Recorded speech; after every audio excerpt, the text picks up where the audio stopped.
குடிச்சட்டிக்கு காசு கொடுக்கலன்னா பில்லி சுனிய வைப்பீங்களா? அப்படி ஒரு கதையம்சம் கொண்ட படம் தான் வாஷ் லெவல் 2.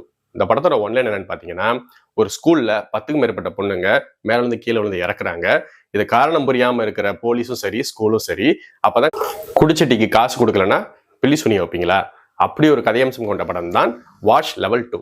இந்த படத்தோட ஒன்லைன் என்னன்னு பாத்தீங்கன்னா, ஒரு ஸ்கூல்ல 10க்கும் மேற்பட்ட பொண்ணுங்க மேல இருந்து கீழே விழுந்து இறக்குறாங்க.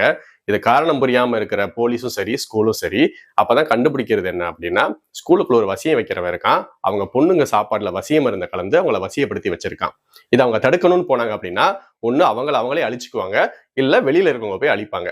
அந்த மாதிரி வந்து வசியப்படுத்தி கண்ட்ரோல் பண்ணி வச்சிருக்கான். இதை அவன் ஏன் பண்றான் அப்படிங்கறத அந்த படத்தோட ஒன்லைன். இன்னொரு பக்கம் பாத்தீங்க அப்படின்னா, ஒரு அப்பாவும் ஒரு பொண்ணும் தனிமையில வாழ்ந்துகிட்டு இருக்காங்க. அந்த பொண்ணு 12 வருஷமா வந்து வசியத்தால பாதிக்கப்பட்டிருக்கா. அவங்க அப்பா வந்து அதே வீட்டுல ஒருத்தனை அடைச்சு வச்சு டார்ச்சர் பண்ணிட்டு இருக்காரு.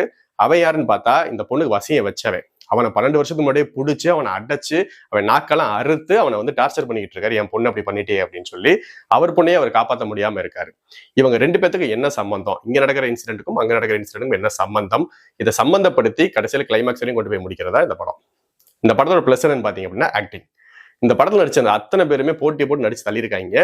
அது ஸ்கூல் பொண்ணுங்களா நடிச்ச பொண்ணுங்களா அவ்வளவு அக்யூரேட்டா சூப்பரா நடிப்பை வழங்கியிருக்காங்க. இந்த படத்துல வில்லனா வரவர் பாத்தீங்க அப்படின்னா, அப்பாவியான முகம் இருந்தாலும் அப்பாவியான முகத்துக்கு பின்னாடி ஒரு விஷம் இருக்கும் தெரியுமா, அதை அவ்வளவு அழகா காட்டுவான்.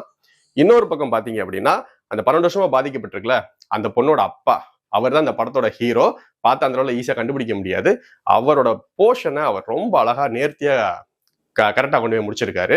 இவன் ஸ்கூல்ல இவங்களை ஹாஸ்டேஜா வச்சிருக்கிற விஷயத்த பார்த்து அவரே நேர்ல போய், நீ தேடி இருக்கிற ஆள் என்கிட்ட தான் இருக்கான், அதனால நீ வீட்டுக்கு வா அப்படின்னு சொல்லி கூட்டிட்டு போய் அவனை அங்க வச்சு என்ன பண்றாரு, இந்த பொண்ணுங்களை அவர் காப்பாத்தினாரா இல்லையாங்கிறதா அந்த படத்தோட கிளைமேக்ஸ்.